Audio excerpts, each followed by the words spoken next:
Good morning, good afternoon. Welcome to the Studio Q show. My name is Quinn Jacobson. We are going to talk about all things wet plate collodion today. Hola, Pablo, Jeffrey, and Tom. Tom's a new one. Tom, good to see you. Welcome, welcome. Looks like Brent just came in. There's all kinds of people coming in today. That's awesome. We are live on YouTube. We're also streaming here on StreamYard. We can get 6 people in here at a time. Bunch watch over on YouTube and after the fact, so that's cool. We're going to, you probably saw our little my little presentation here. We're going to jump right into this thing. Good afternoon. Well, good to see you, brother, from Erie, PA. Pennsylvania is what we say. PA, not public affairs, not public announcement system, but Pennsylvania. Let's do this. Let's jump over here and share my screen. Hello, Paul Smith, new wet plater. Welcome, Paul, from the UK. Good to see you. Jan from Norway, thanks for joining us as usual. We like our regulars. That keeps, it's kind of like the foundation of a house. You see where my mindset is. Kind of like a foundation of a house. It keeps everything on board. And Linda, hello from Sweden. Good to see you guys in here. It's always nice to see people pop in and all over the world. It's great. So let's go ahead and share this screen. We'll just jump right in here. As you can imagine, I got a couple of things going on today. Right after this, I'm going to be jumping back on the skid over there, and we're just got our electrical line put in, so we're jumping around that way. So there's our show. This is what I normally do. If you're new to this or you're just watching it for the first time, what I try to do, I have a tendency to ramble and really go down into the weeds sometimes. So these little presentations, slideshow things give me a good balance on time, and I make sure I cover everything too, most of the time. Tom, hello from Texas, and Drew and Christina, excellent. Pleasant Valley, PA again. Excellent, Drew and Christina. Good to see you guys in here. Awesome, awesome. Everybody on the YouTubes. It usually tells me, oh, we have 10 people on the YouTubes right now. We'll get a few more in here. Let's see. I have to go full screen to get that last person into this shot here. Let me get this. I'm always messing around with this technical crap, But you know what? We want Boguslaw to show up on our screen, so we're going to try to get him in here. But I don't know if I can. Let me stop that share. See, yeah, now there's Boguslaw. Good deal. Okay. Welcome, Boguslaw. Good to see you, man. Good to see you. Good to see you. Let's go back over and share this again. We'll actually get started. No joke. No pun intended. Let's see. Home tab. Okay, back to our little slideshow here. So today we're going to talk about the. Somebody's got their mic on. If you have your mic, okay, we got it. Good deal. So today we're going to talk about these topics, or we're going to try to cover this today. So making clean plates. What do I mean about that? By that, I mean that. A lot of times people overlook certain steps in the process, and they end up with marks and streaks and all kinds of junk on their plates. So when we talk about clean plates, we talk about really nice, clean borders, no, artifacts in the face and the eyes of a portrait, that kind of thing. No islands, no streaks, all that stuff. We'll talk about all that. Post-production on plates. People often ask me, especially after they've been working in wet plate for a while, what do you do with all these plates? If you don't sell them or you don't have a way to store them, what do you do with these things? I'm going to talk about how I store my plates, some of the things to watch for on archiving or storing your plates, and just making sure that you complete the process before you try to store your plates or archive them, however you want to say it, right? So that's what I mean by post-production. People emailed me and say, are you going to talk about touching up negatives. No, I'm not going to talk about touching up negatives. There seems to be people seem to be running out of things to do in these processes. Touching up negatives are great, right? But first, we need to learn how to make clean plates so you don't have to do that necessarily. And then secondly, you have to learn how to make negatives so you don't have to do that necessarily, kind of thing. And those kinds of questions. It's not post-production. Post-production on plates mean we're going to talk a little bit about varnishing, archivability, how to store them, how to keep them so they last the 200 or 300 years we think they will. Then finally, we'll do technical questions. Sebastian, I think he's from France, I'm not sure, but sent me a message and asked if I'd talk a little bit about LED lights.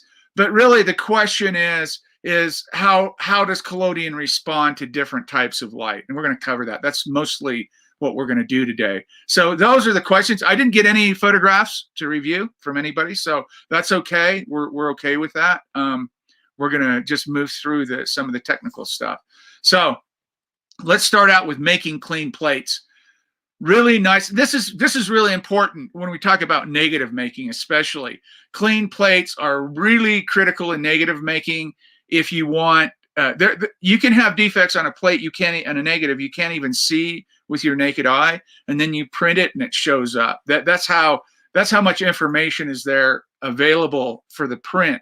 So clean plates are really important for negatives if you like that kind of thing, and they're also, if you like aesthetically pleasing positives and you want to do a clean plate, you don't want to look like you put the plate through a meat grinder.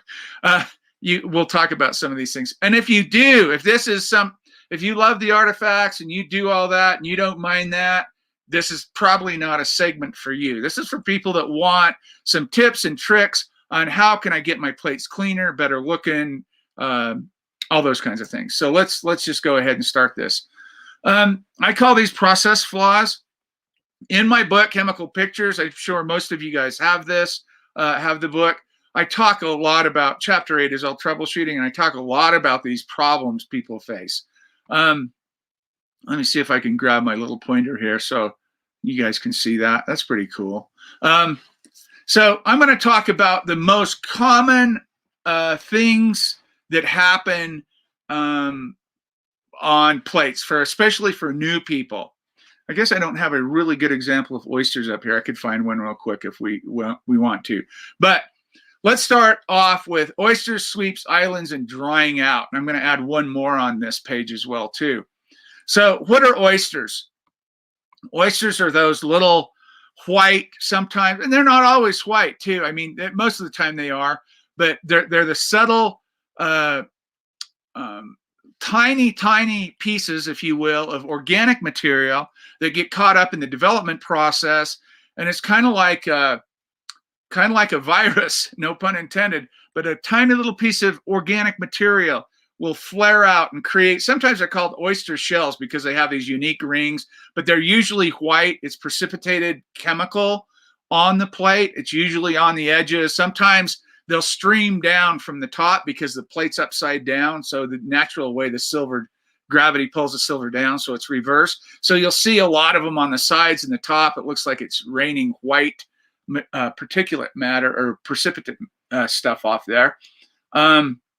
So that oyster shells, very common, cause from organic material, either in your plate holder where the wet plate touches the edges of the plate holder, on your hands, you didn't clean the plate well enough, something in the air, something in your silver bath. There's all kinds of places organic material can show up, right? So there's a lot of steps you can do or steps to implement, things you can implement to prevent this from happening. Let me change this slide over here. Good morning, Mark. Good evening, Tom, Lee. Good to see you guys in here. Always good to see everybody joining in and having some fun. I don't have a really good example of oyster shells here. Let me pull one up actually, because I don't know why I didn't catch that before. Let me just show you oyster shells real quick. I'm going to stop sharing that and share this. I do have my little archive here in today's show. I know I've got some in here. I don't know why I didn't put it in there.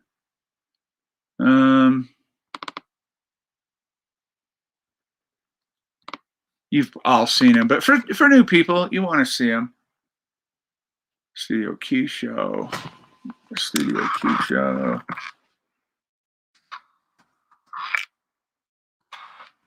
December. Okay, let's share this one out. Is this a good example of one? Yeah, a little better. Let me share this one out to you. Oysters, short pores on development. Here we go. These are small, but they'll work. Share that screen.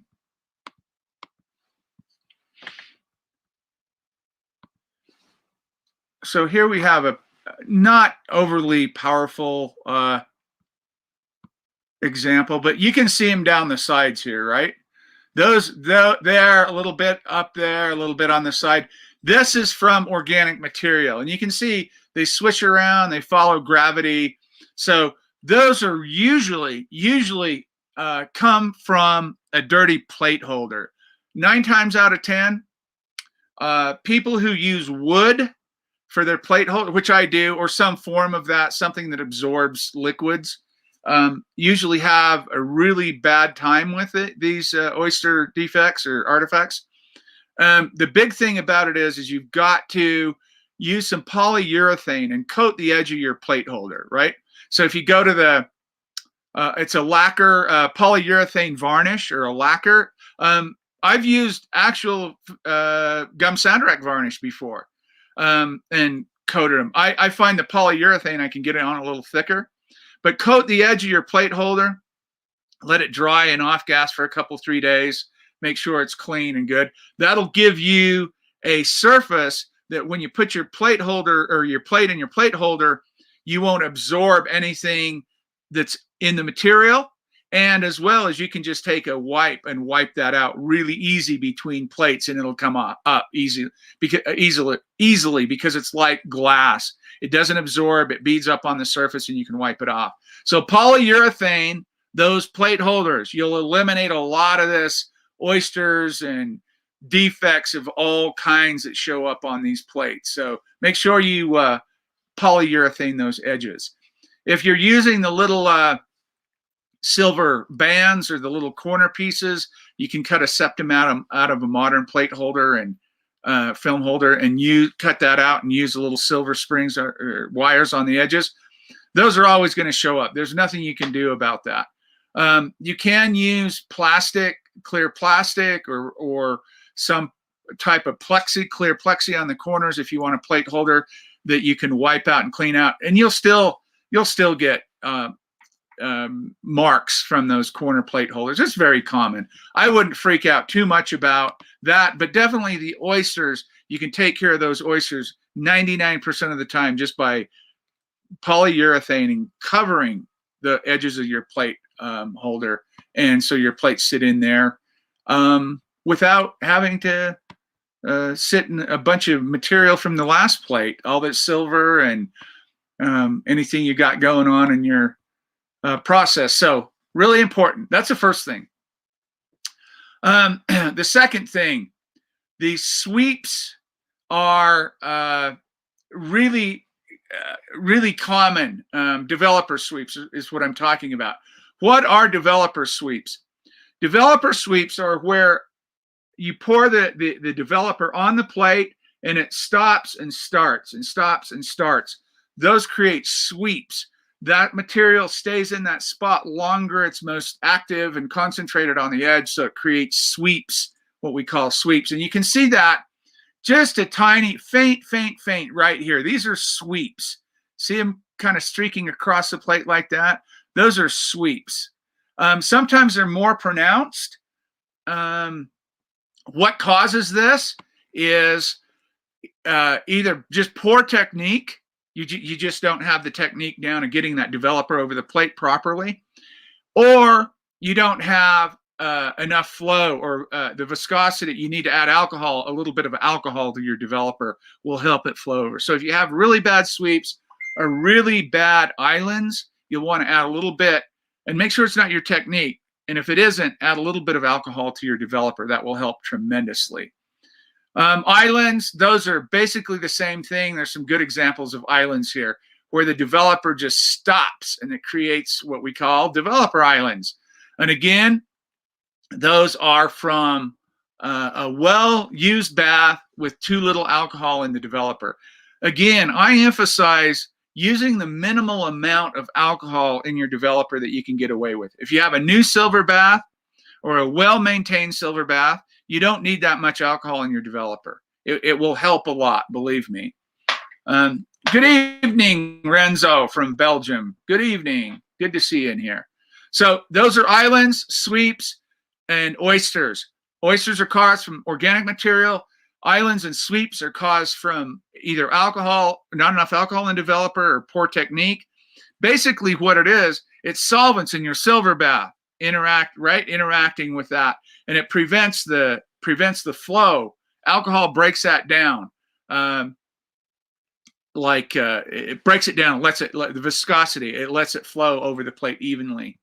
So now let's go to one that nobody ever really talks about, but and it really shows up in the summertime, but it's really apparent. And most everybody that queries me or asks me about this, they'll send me a photograph of a plate and say, "What's wrong?" And I just had this happen the other day. "What's wrong?" And I'll say, "That plate is drying out. You're pouring the collodion on the plate, draining it, and then waiting too long to get it into the silver bath." So, and everybody pushes back on me on this. I don't know why. They think that it just can't be drying out because they've got this down. And I hate to say that it's pilot error all the time, but most of the time it is. It's operator or pilot error. So when you pour that collodion on the plate and you drain it, and you're sitting waiting for that collodion just to what we call skin over or just barely start to dry, and that ether evaporates quickly and it starts to skin over, or it looks like pudding, like a skin over a pot of pudding or a bowl of pudding. When that's skinned over, you drop it in your silver bath.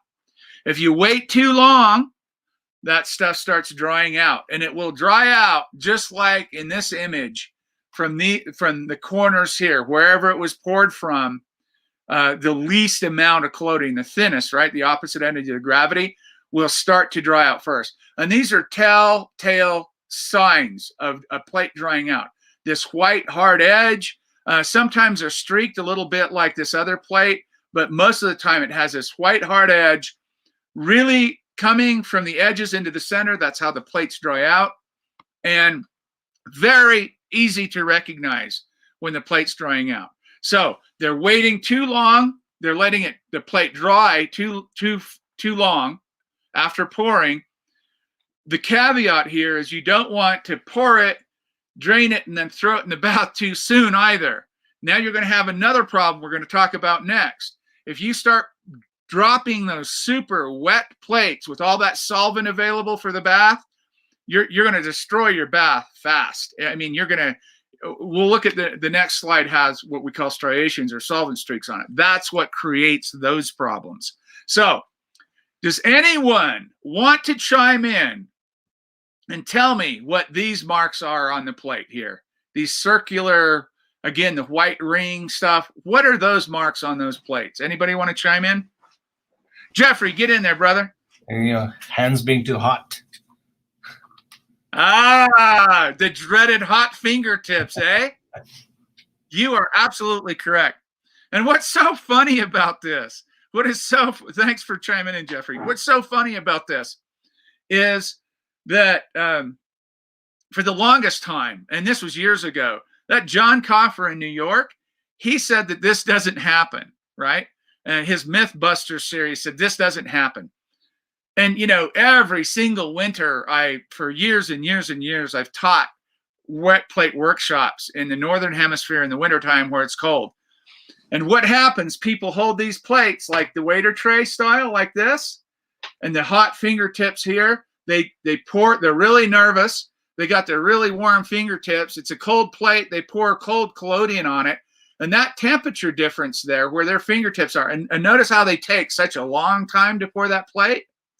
That temperature transfer to the glass changes the dynamic of that development and that chemistry, right?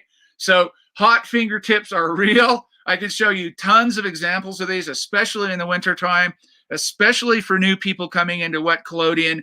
They'll see them. And sometimes I even get a mark on down here on their hand where the plate was laying right here, and you'll have a big round black spot there too. So these are real. They do in fact happen. And you'll recognize them because, oh my God, that's where my fingertips were.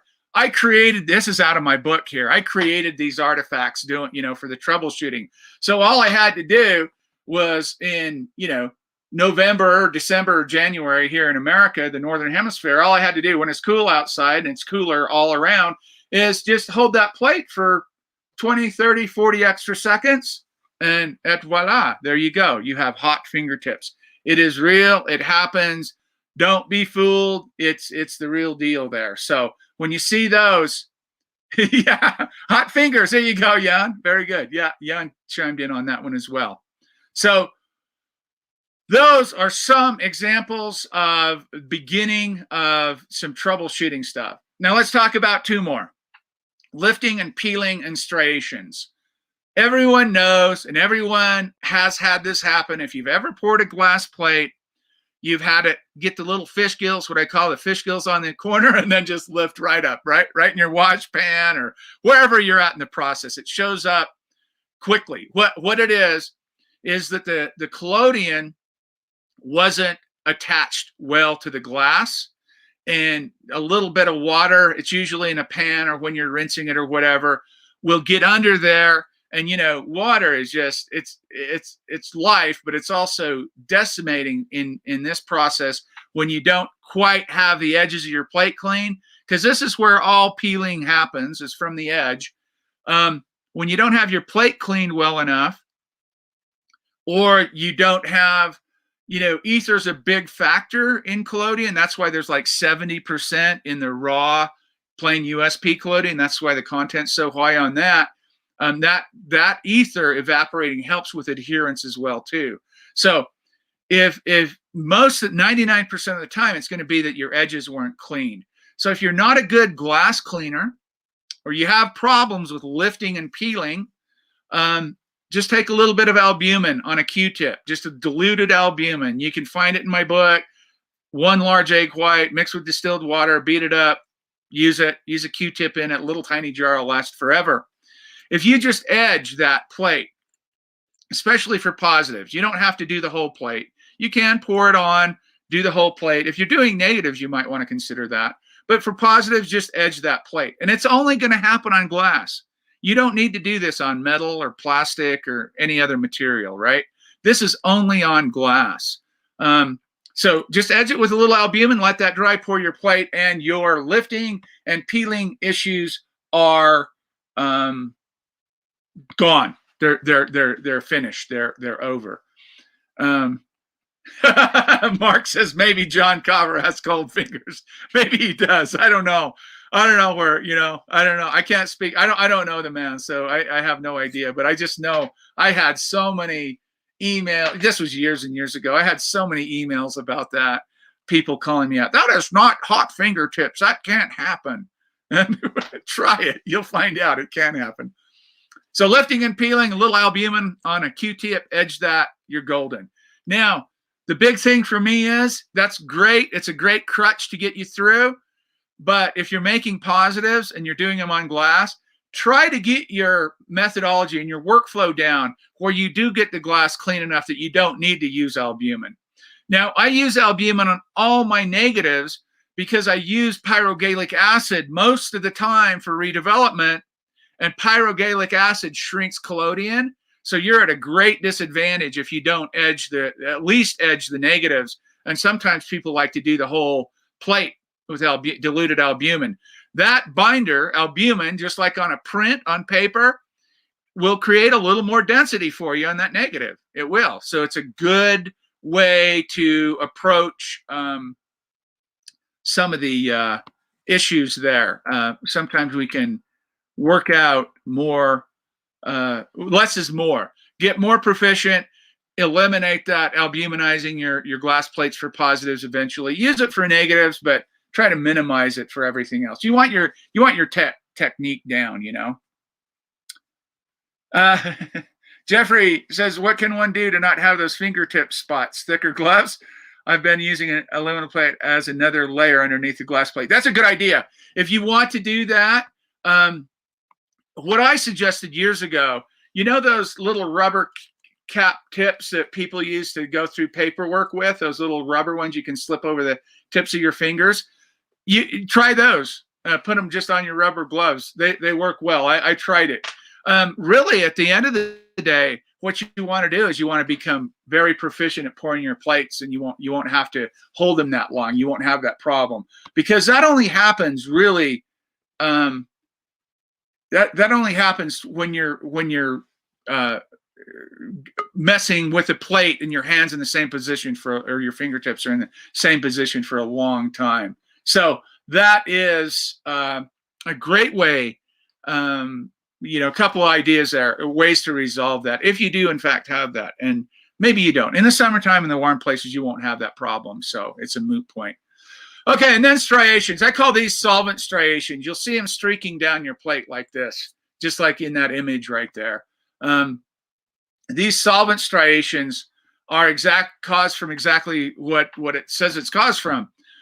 Your silver bath is loaded with solvents, primarily alcohol, a little bit of ether too. Ether evaporates off quite quickly. Now, if you have this problem show up and you're in the middle of something and you have to continue to make plates, ideally, the best solution to this, to resolve this, aerate your bath. Aerate it, aerate. Let all those solvents evaporate off. Excuse me. The second thing you can do, if you need a interim fix, when your plate's down in the silver bath, in the safe light, every 30 or 40 seconds, just pull the plate out, push it down, pull it up and push it down. Just a couple, 3 times, about every 30 or 40 seconds, every minute maybe. So if you go a couple of minutes or 3 minutes for your sensitizing, do it about every minute. What that does is it disrupts. Basically, this is getting in line in the way that the bath, the turbidity of the bath, and that double decomposition process we talk about a lot in here, where the salts are converted over into halogens, light-sensitive halogens. Those solvents get in the way of laying down those iodides. That's why you have the streaks. That's why they show up light and dark. Easy fix, though. Just disrupt that. Mix it up while you're in the silver bath, sensitizing the plate while that process is happening. Then, obviously, aerate your bath. Sun and aerate your bath. Let it breathe. Let those solvents just come off. And that problem will go away. Or if you're doing regular maintenance, you should never see this problem. Most of you are if you followed what I do, most of you have never seen this problem, because you aerate and sun your bath, and you keep the solvents out of your bath. So it's pretty straightforward fixes on those. Pretty straightforward. Any questions on that topic? And those are just kind of the surface one. Those, I get a half a dozen emails a month on one of those, any of those topics, at least. I mean, sometimes even more, but they're pretty basic, pretty straightforward there. I'd just like to jump in again, Quinn, yes. if you don't mind. So just regarding the getting those hot fingertips thing on the glass, I was having issues with that even on aluminum. Like, well, not so much the fingertip, but it seems like there's like a chemical. You could, usually metal will not transfer that heat as quickly as glass, right? So usually you won't have that problem. But I could see that disrupting those areas. Here's I'm going to go against my own philosophy and methodology here, and recommend, if you do have this problem, especially with glass, use a suction cup. Hold your plate with a suction cup and flow your plate with a suction cup. Problem over. Now, if you're standing there developing with hot fingertips and they show up while you're developing and you're changing the heat of that chemistry while you're developing, use a suction cup to develop too, right? I mean, just get your fingers off of there. If you can't, I'm hot-blooded too, right? But if you can't get your fingers off of there, usually you won't have a problem with that. But sometimes I can see where that would be an issue, resolving that with a suction cup. I think it would be best, or a good alternative for it anyway. Good point. Yeah. Let's see. Let me share this again. Sorry. So yeah, hot fingertips, striations, islands, sweeps, all those kind of typical things. Post-production. People are always asking, how do I store? How do I protect my images? What do I store them in? What's the right temperature and humidity? All these questions, right? They're really good questions. When we talk about post-production, we're not really talking, in this case, talking about manipulating the image.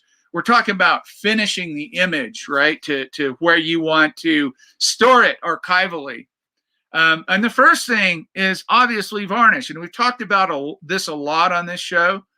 But just to reiterate quickly, varnishing is incredibly important because that plate is covered with silver. All the highlights are silver, down to the clear or the black metal or the clear glass. The void areas, there's no silver.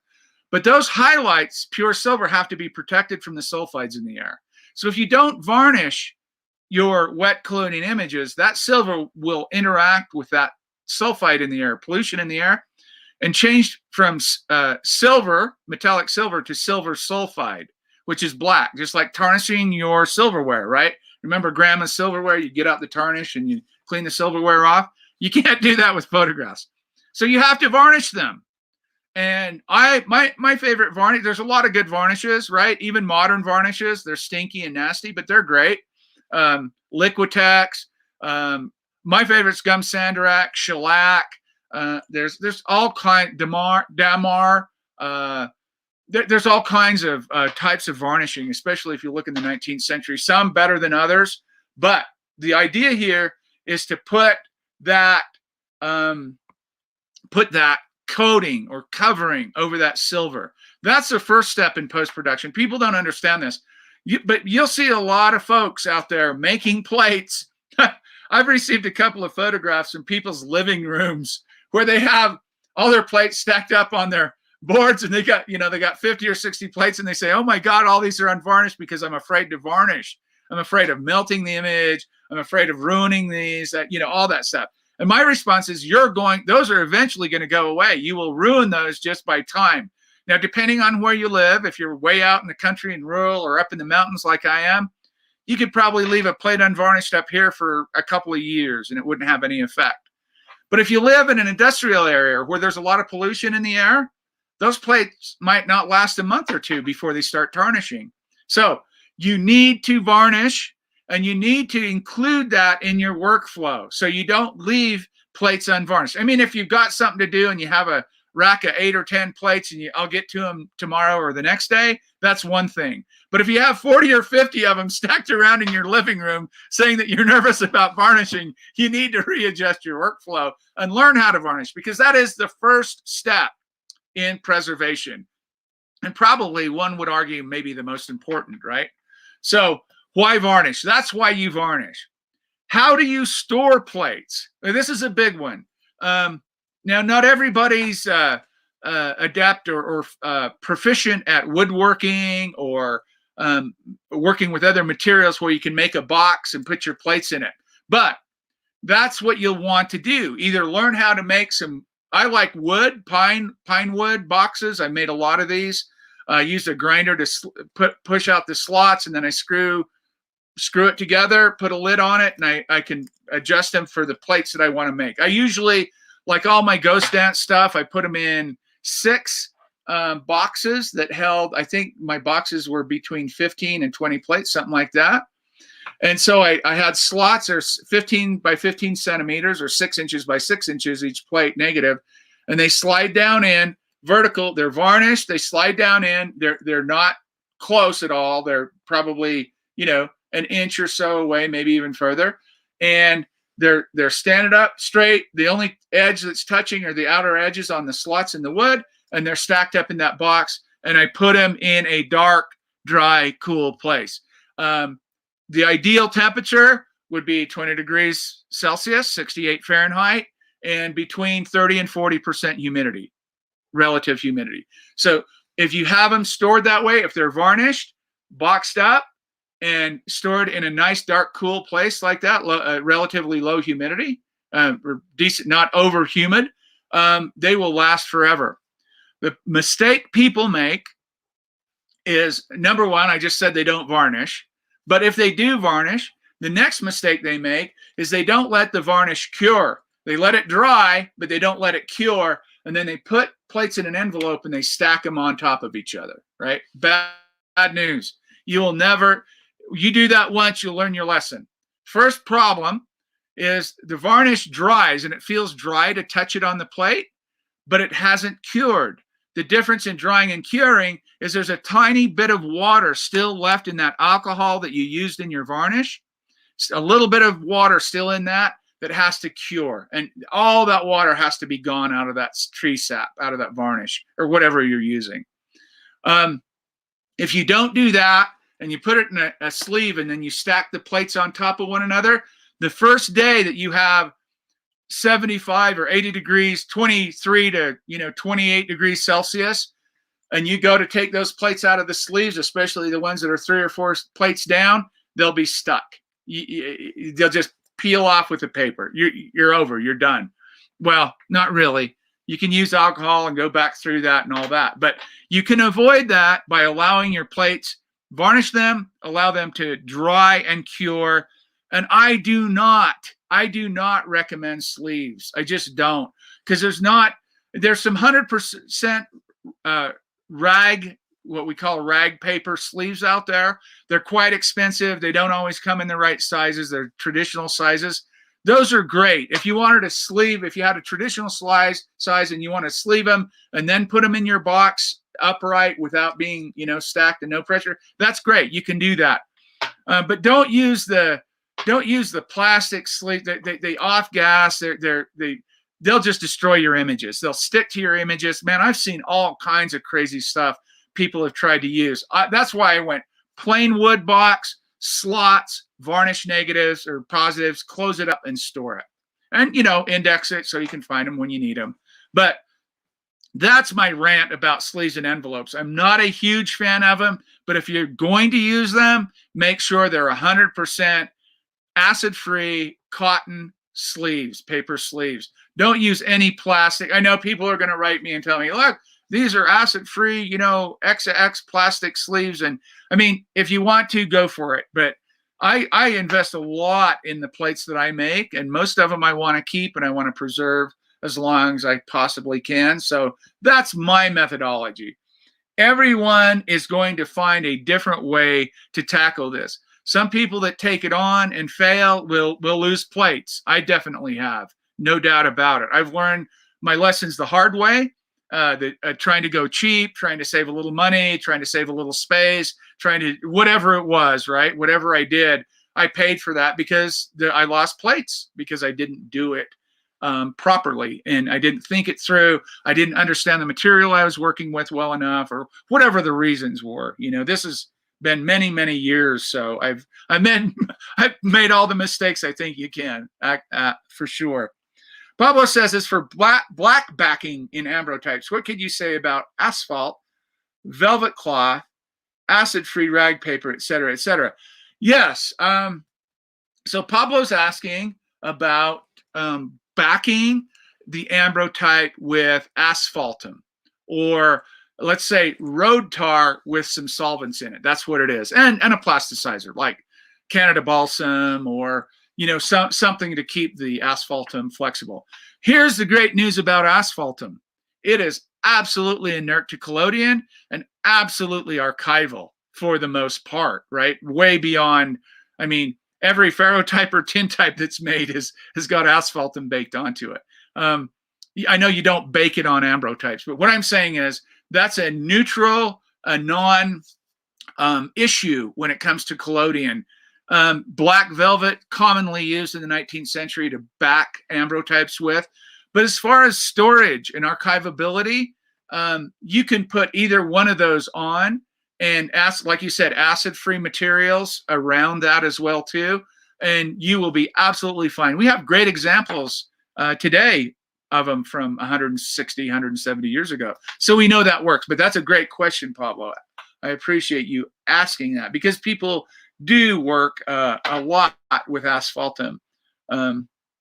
Yeah, Pablo says, I've been using asphaltum and sometimes fiber paper where it's been exposed, developed, and fixed. Yeah, perfect. Yeah, you'll be fine with those. Absolutely. What materials, ideal temperatures, and humidity? I already talked about that, right? So just like anything else, you want a relatively low humidity. You don't want high humidity, right? Too much water in the air is not good for these kinds of things. And the temperature, you want to keep around 20 degrees Celsius, 18 to 23 degrees Celsius, 65 to 75 degrees Fahrenheit. If you can stay somewhere in there and you follow these recommendations, you will be absolutely fine, archivally speaking. Sorry, I get distracted with the chats over here, but I don't want to miss anybody's questions if they have them. Then I have to regroup. So those are some of the, I had a couple of questions come in about how do I do this, mainly on varnishing. Then what do I do after that? What do I do with all these varnish plates now? How do I store them? How do I keep all that stuff going? Okay, here's where we're going to spend the last 20 minutes or so here. Understanding artificial light versus natural light. And in the context of this process, right? We're not talking about just random. So let's start, first things first in that order.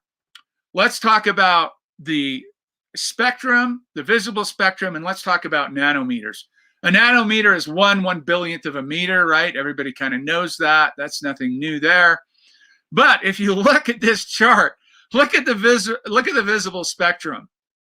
I mean, it is so tiny, and most of that is not visible to our eyes, right? So it's a really interesting kind of, if you step back and look at this process chemically, in the physics, in all these other disciplines, you gain such a greater understanding of how this works, which then in turn translates to your ability to manipulate the processes for what you want to do. That's the whole idea behind this. So here we are right down here in the visible light spectrum. So that gives you an idea. Down here we have gamma, up here we have radio.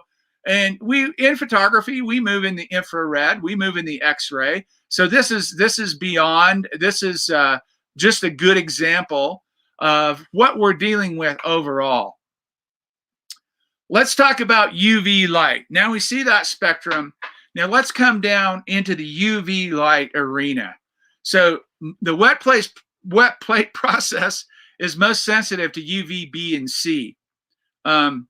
There's some A in there too. Well, mostly all of them really. But once you get below, like you see there, below that vacuum UV, that's off the chart, so to speak. But if you're in the UVC, UVB, and some of the UVA, you will be sensitive in this process.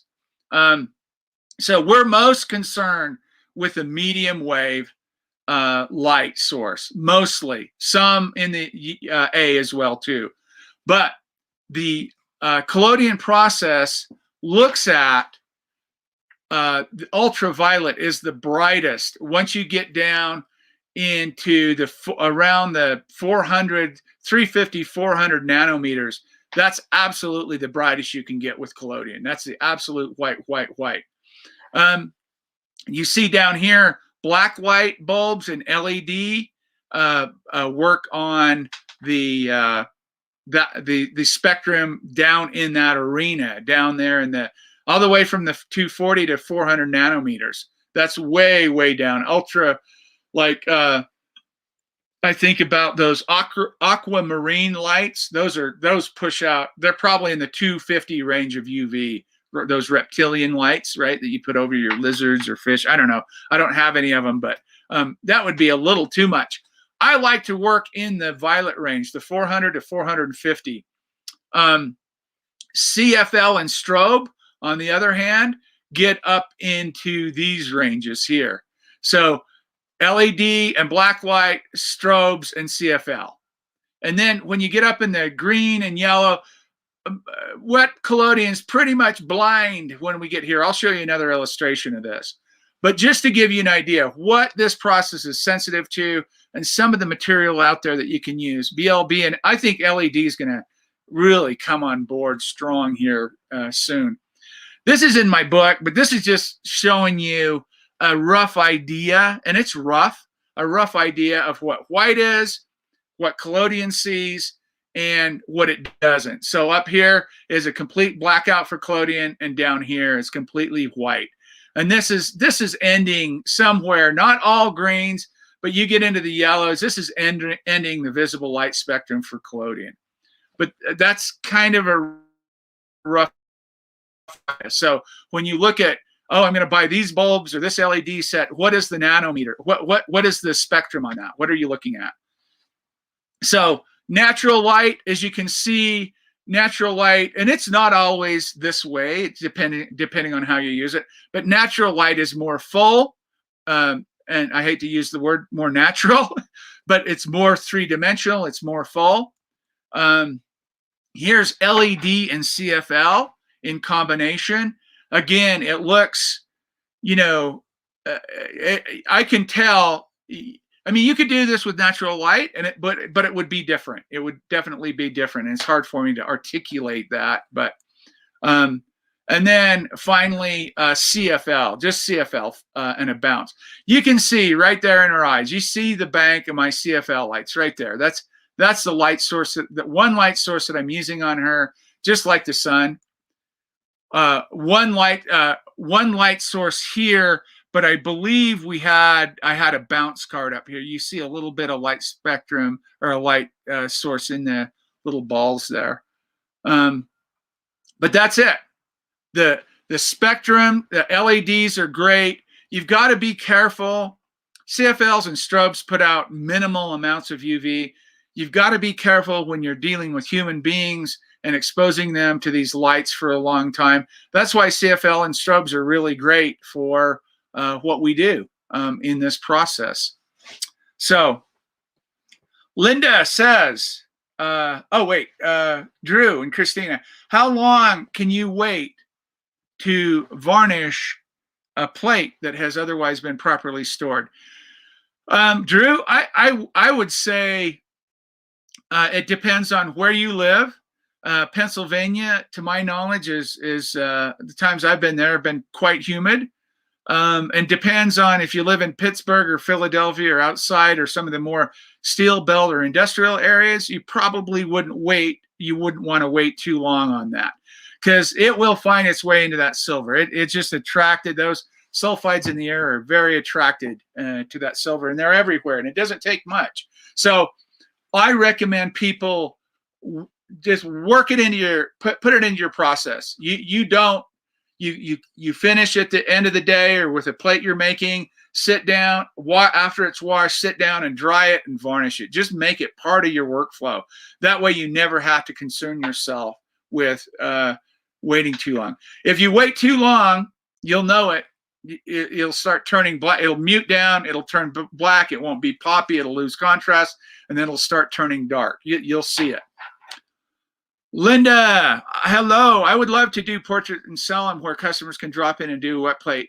What's the best solution about storage when the customer wants their plate and go? Hope you understand the question. Yes, I do. Very much so, Linda. It's a great question, too. So if you're doing like a pop-up, or you have a studio where the customers come in and they want a portrait, the best solution to that, and especially if they're like traveling, if they're tourists, or this is a one-time thing and you can't really have them come back, there's two solutions to this. One's a little more complicated than the other one. The first one is when you have their portrait made, when you do their portrait and you varnish it, you can get, at the end of your varnish, you can get the plate super, super hot and rack it. And if you're at an event, you can tell them to come back in an hour or a half an hour, or whenever you think they're going to, you can get this done.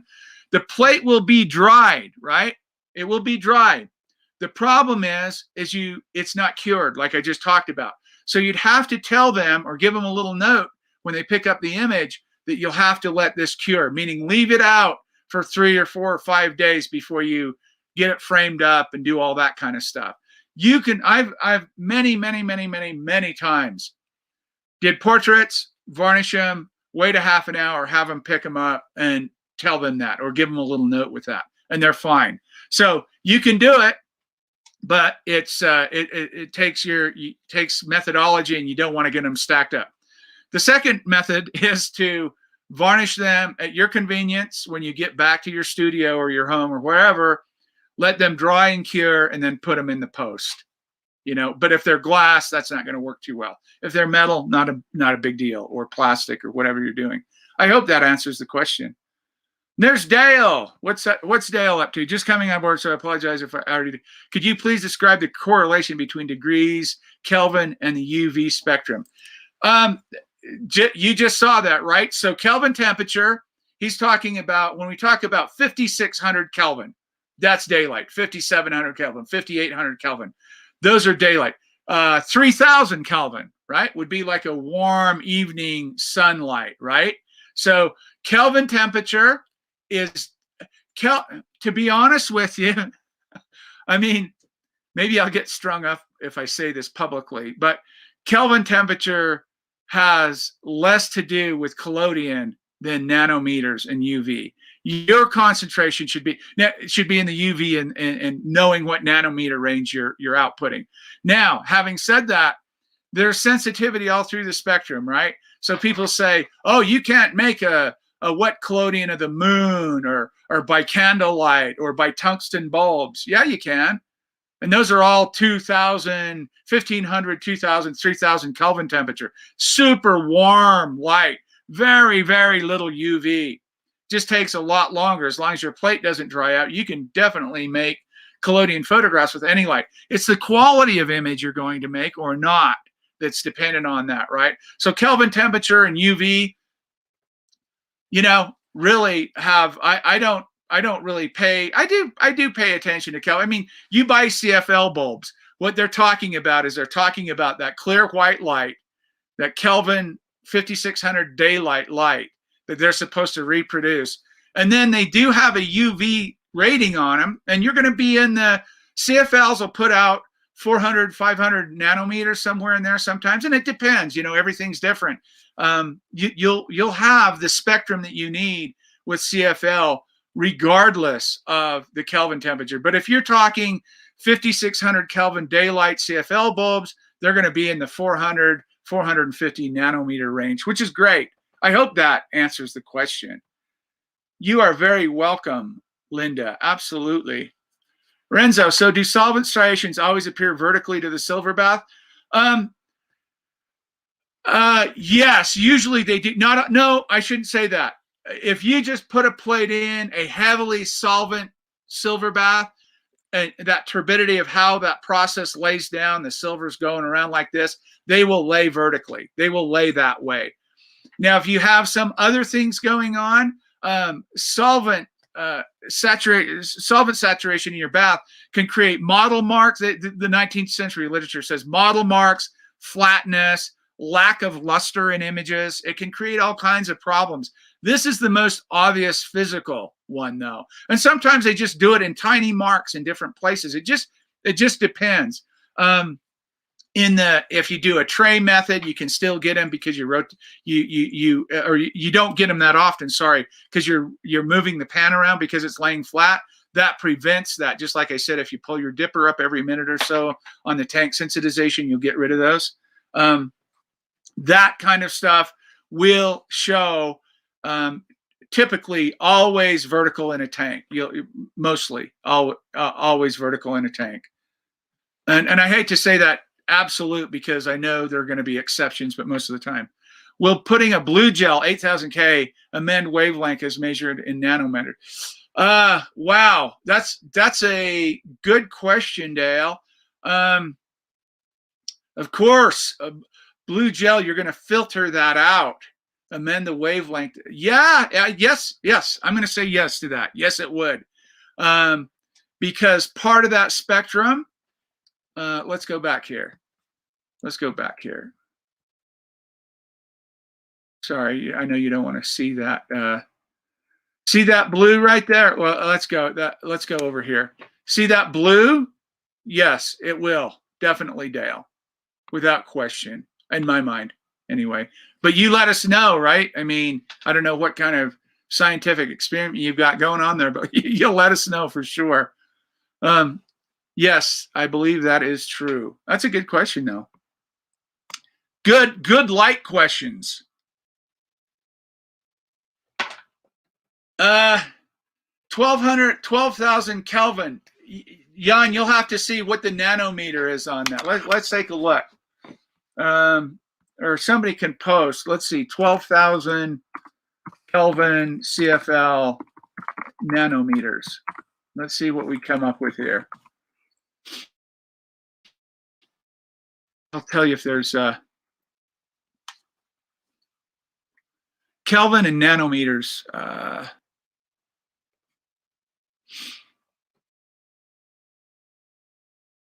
Been a relation otherwise how plants would grow under LED and nanometer alone, or CFL, HD Kelvin alone. Yet I cannot find any substantial facts anywhere on the net the two with the relation of the two. Here's the Kelvin scale. Here's the wavelength scale. Oh, here we go. Let's take a look at this. Oh, no, not anymore. Links gone. Anyway, yeah. So when you're here's the thing, guys. When you're pushing out light, if it's up in the 550 or 600 nanometer range, but if it's 12,000 Kelvin, yes, you will produce a shorter exposure. But here's the problem: is it sensitive to the right spectrum for the process you're using? Those answers aren't always complete that way, right? It's a quality of light too. Like, I just want to get 2-second exposures, so I put a big what are those old theater lights called? I can't remember. Everybody was using them years ago. Super bright, right? They're like 10,000 Kelvin or something. They produce the most horrible skin tones.